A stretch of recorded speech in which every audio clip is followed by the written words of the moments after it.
the music world is at it again. In the past few weeks, both Lizzo and Beyoncé have dropped tunes which use the S word, a derogatory word used against disabled people, especially people with cerebral palsy.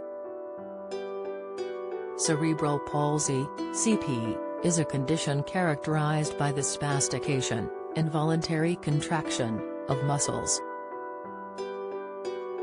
Hence the dismal, diminutive word, which has, alas, long been a part of popular culture.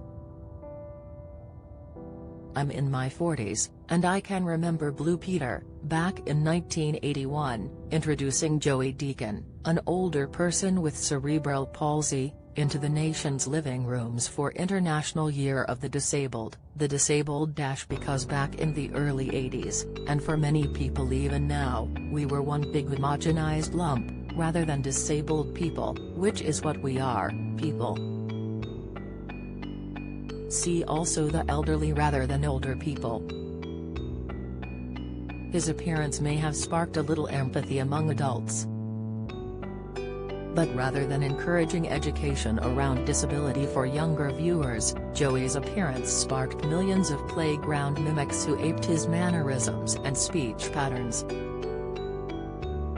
God, kids can be cruel. I will hold my hands up and say I've used the word. It's so ingrained, and so enmeshed within the nostalgia of cruel, offensive, misguided humor in this country, that it often takes a face-to-face encounter with someone with cerebral palsy to realize that it's not actually funny. It takes an encounter to realize what life with CP can be like: hard work, with a lot of pain, a lot of exhaustion, and often limited physical mobility and movement. I have met people with CP who joke about it, but it's theirs to joke about.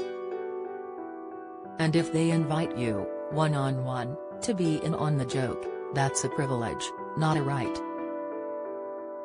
In America, the word is perhaps used with less cruelty and more flippancy. Americans often use the slur without thinking about context at all, using it to express letting go, feeling free, partying hard, or being awkward, all the while oblivious to its roots as a term of contempt for people with CP, or disabled people in general.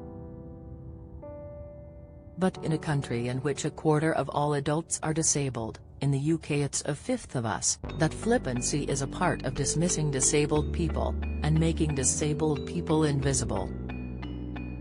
An example of just how far American society has to go on ableist language, a Californian wheelchair company even makes a model called Spez, a glaring red flag of an example of internalized ableism, where even people who make equipment to support our lives do so with an undermining word.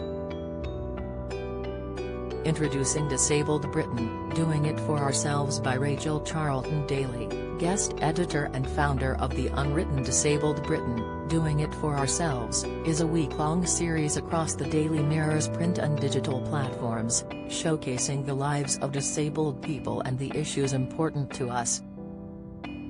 The articles have been conceived by disabled people, written by disabled people, and photographs, where possible, taken by disabled people.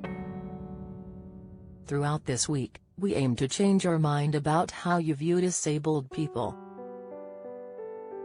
After all, there are 14 million of us, and we aren't all the same. It's time the public stopped listening to lazy stereotypes and viewed disabled people in all our wide-ranging splendor. To read more on the Mirror's week-long series, click here. So it's not surprising they use the word in the context of expression of liberation.